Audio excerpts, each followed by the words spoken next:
I think that you people are crazy because of one thing. One thing is that I think that there's people in this room that love my Jesus and you've never even seen him.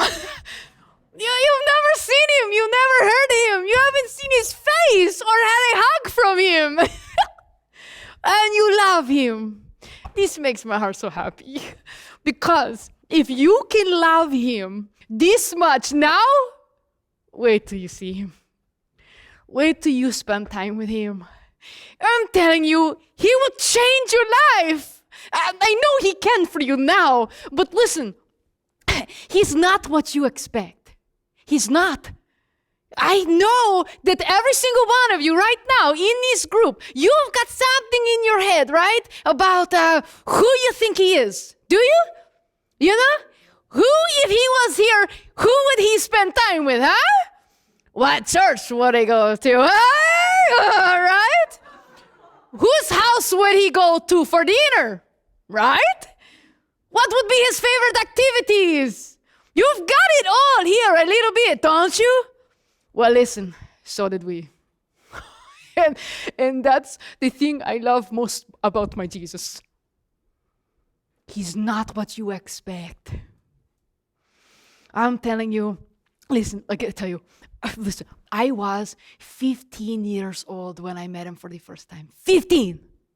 Now, you need to know something about me and I didn't even introduce myself to you. My name is John, okay? And I am his favorite. I just, listen. I was the beloved disciple. He loved me. And listen, we were this close. But the time I met him for the first time, I'm 15. And in my culture, okay, when you are 14, anybody 14 here? Anybody? Anybody 13? Nobody? Okay, listen. When you are 14, you are finished school. You want to be done school at 14? Huh? You're done. And listen, you wouldn't even have to go to school, ladies, okay? It was just the Jewish little boys. We went to school until we were 14 years old. And then, once you're done, listen, you have the opportunity to go to, it would be like you would go, to, what do you call it, university? How do you say? University? Okay, thank you. You would have the opportunity to go to that, okay? But, listen, only the best made it, okay? You have to pass the test. You know what the test was? Ask me. John, what's the test? I'm so glad you asked, okay? Let me tell you, all right? Yeah, so you have to meet with a rabbi. A rabbi, it means, what it's in your language, teacher, okay? Rabbi is teacher. And so you would pick a teacher that you want to become a disciple of. Disciple is follower. It's not just follower, though. The purpose of being a disciple of a rabbi was to become just like them, okay? And every single rabbi, okay, they have an order of the law of Moses, okay, and that they find the most important, okay? Everybody starts with the first one. Do you know what the most important one was? You shall love the Lord your God with all of your heart. So, you got to go back to school, guys, okay? I don't know about you. Love the Lord your God with all your heart, soul, mind, strength, okay? That's the first, the greatest commandment, all right? That doesn't change for nobody. But every single rabbi after that, things changed. Now they order what they think is most important. So you are going to pick a rabbi that you want to become like, and you are going to take on their yoke, their interpretation of the law. Okay? And so, then you would go and you would say, I want to be your disciple, and they would do a test with you. Now, check this out. I've heard that you've got some clubs, some groups at your synagogues, your churches, okay, for children, and they memorize some verses. You got some of these going on, huh? We'll try this on for size. By the time I was 14 in my school, do you know how much we are supposed to have memorized of the book? Anybody? All of Genesis, all of it, and all of Exodus. Stop it, I will not. Genesis, Exodus, Leviticus. You know that one that you're like, oh, yeah. Yeah, I know, I'm with you, okay? Yeah. Leviticus, Numbers, and Deuteronomy. Booyah, baby, okay? Yeah, the Pentateuch, the writings of Moshe, you're supposed to memorize all of them, and not just memorize word for word. Listen, you're supposed to understand them.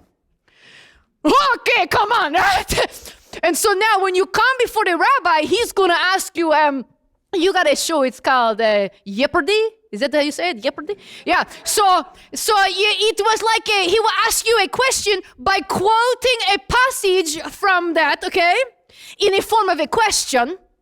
Now, you have to be able to understand the question from the passage, and then you've got to be able to pick another appropriate passage to answer that passage, but you don't quote the one, you quote it just before or just after.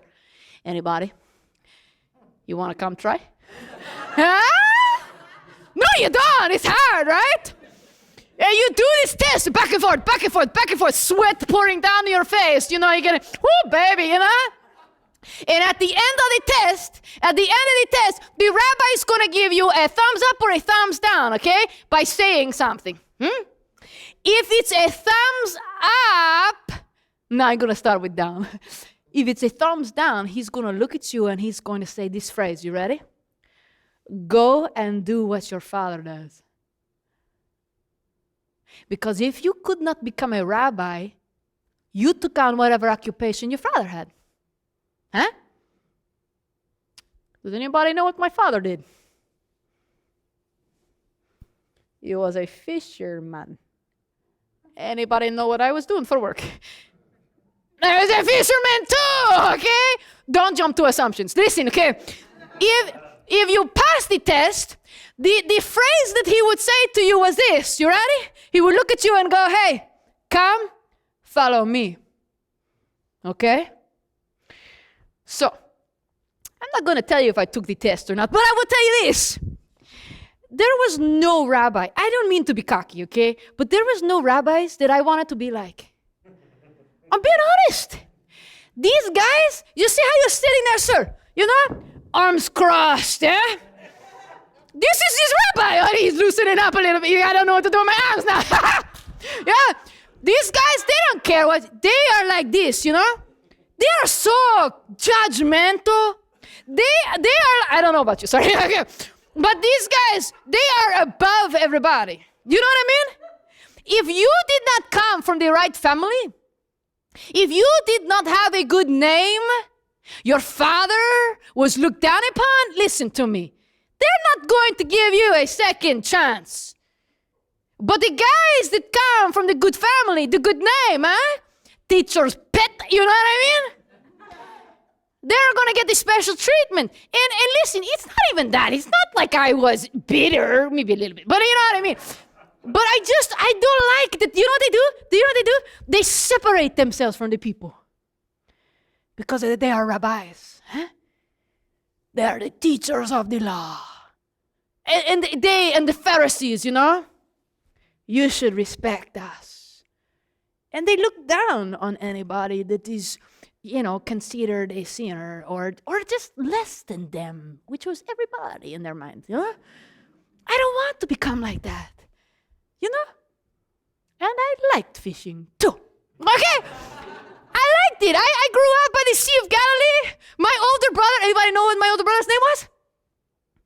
Come on, read the book. His name is James, okay? James. And then I had a best friend. His name was, anybody know? His big brother was Peter, you know, so Peter's little brother, anybody know? You wouldn't pass the test. I'm just kidding, you know, man, really. His name was Andrew. Andrew was my good buddy. We're about the same age, as a little bit younger. But we had a fishing company together, kind of, you know. All four of us are fishermen. We love the sea, you know. Love this. When you come to Israel, come. We'll take you out, okay? But it's beautiful. And so, listen to me. This was crazy. As we were working this one day, we find out, okay, that there is a guy, his name, he's a good first name, it was John. John, they call him the Baptist or the witness, whatever. This guy is by the Jordan River in Judea, okay? And you know what he's saying? You know what he's saying? Prepare the way for the who? For the Lord.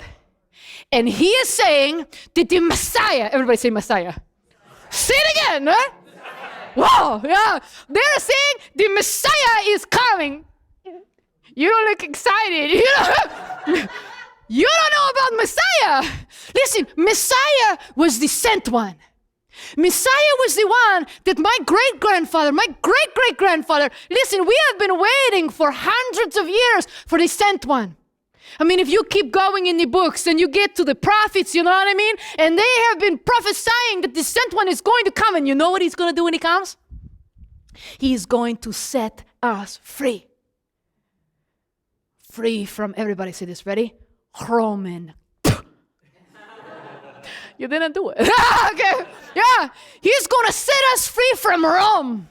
We are living in our land. Israel, the promised land from God to us as slaves in our own land. No.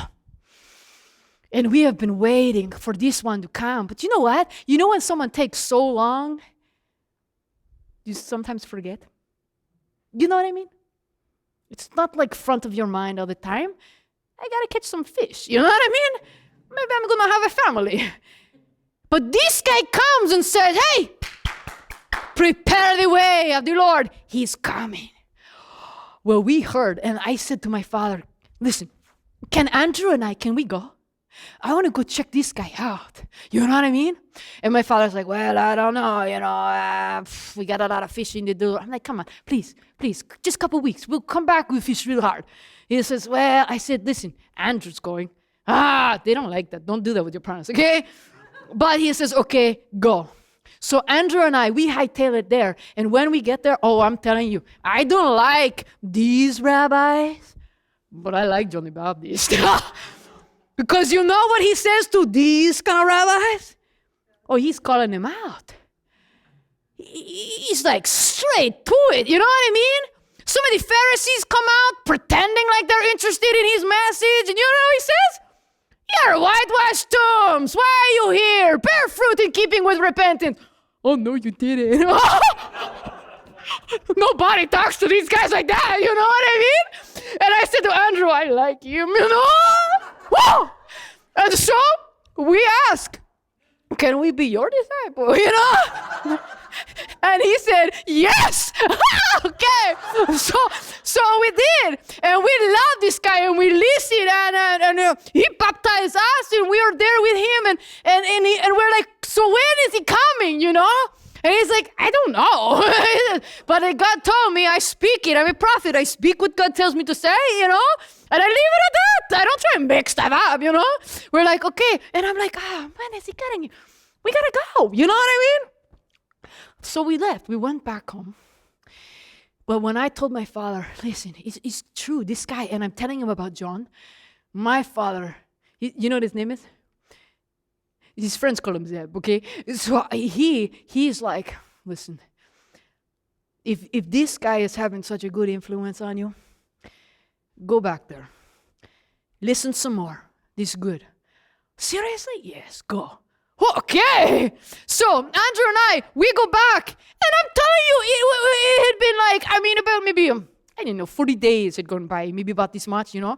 When we get back, we see John. The crowds are growing, you know. His popularity is growing, you know. But when he sees us, he says, hey, yeah. And we're like, how's it going? He's like, good, you missed him. I said, excuse me? You missed him. He came. What are you talking about? The Messiah?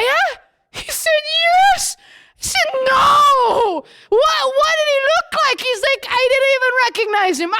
He would look like just like your father. He looked like any other Jewish man, you know? I'm like, what do you mean? He's big and strong, right? He's going to rescue us. He's going to be tall and powerful. He goes, no. He was like that guy, you know? Like, that he just looks normal. I know. I said, well, then how did you know? I knew. The Spirit of God, when I saw him, I said, behold the Lamb of God that takes away the sin of the world. I'm like, okay. But then what happened? He said, he asked me to baptize him. No, he didn't. Yes, he did. What did you do? He said, I baptized him. You know what I mean? I'm not worthy to untie his sandals, Okay, you tell me it has to be done. I will do it. I said, well, what happened? He said, listen to me. You'll never believe it. It was crazy. I put him under the water. And when he comes up, the voice of God the Father spoke. Stop it. Yes. What did he say? He says, behold, this is my son, my beloved son, in whom I am well pleased. Stop it. He called him the Son of God. I said, yes.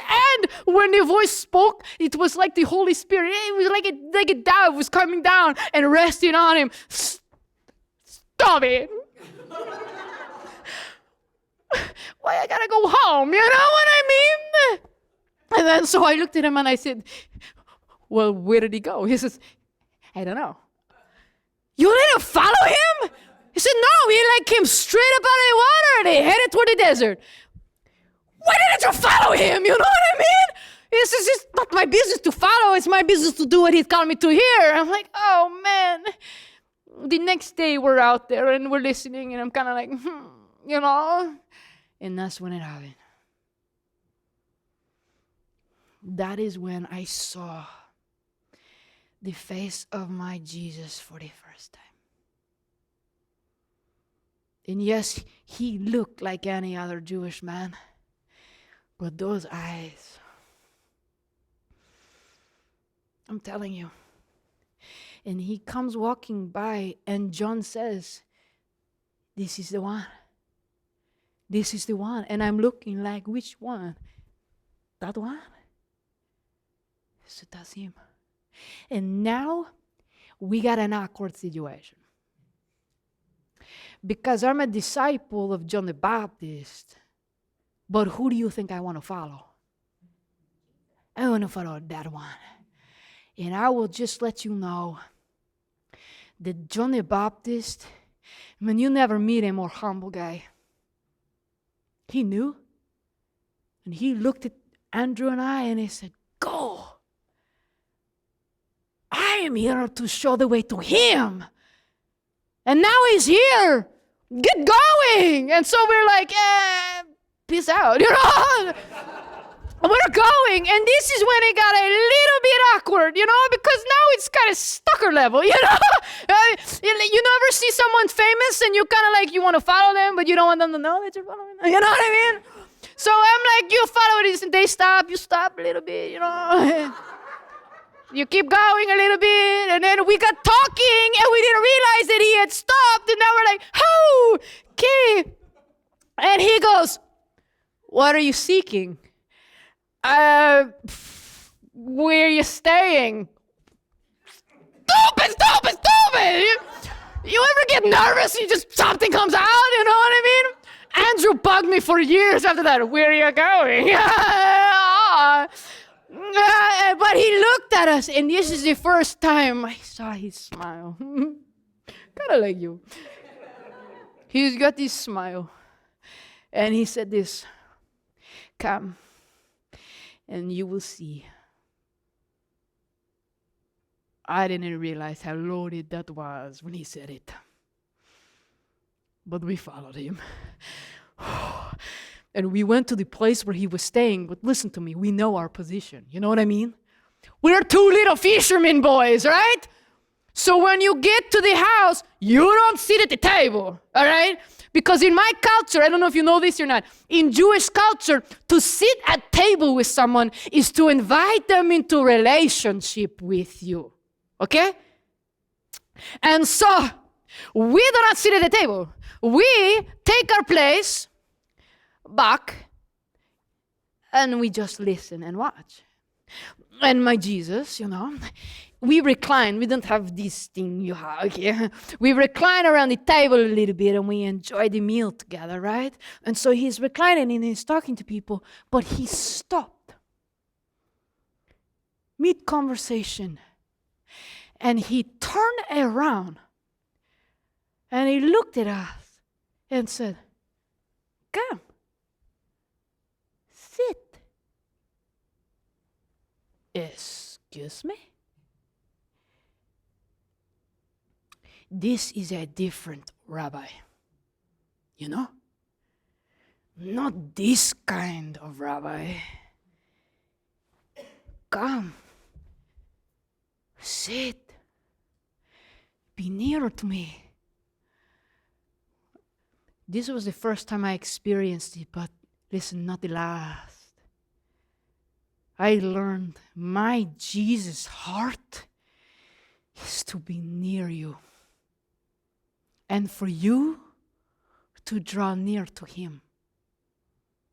Don't stand back. And why would you?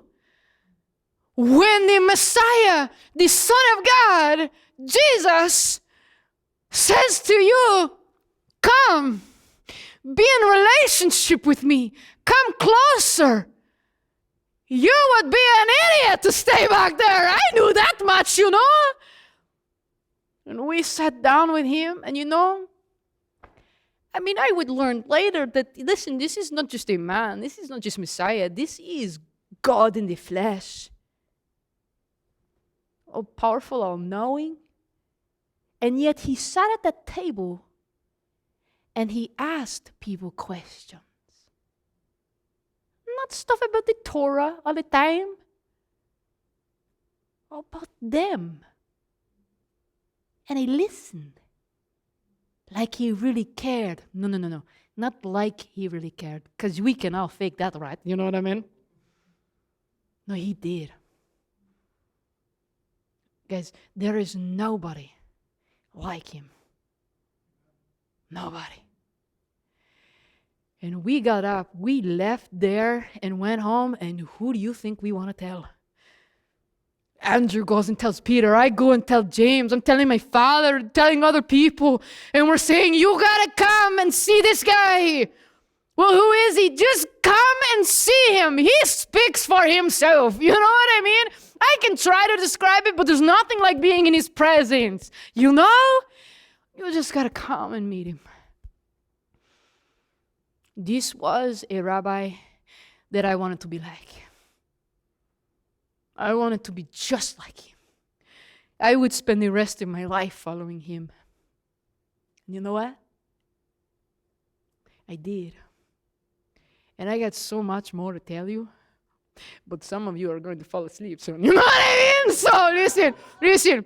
I'm going to go. But I'm going to come back. Because I got to tell you more. And I'm praying that when you hear him say, come on, come and see, sit with me, draw near to me, huh? That you would say, yes. That's a decision that changes your life forever. Okay?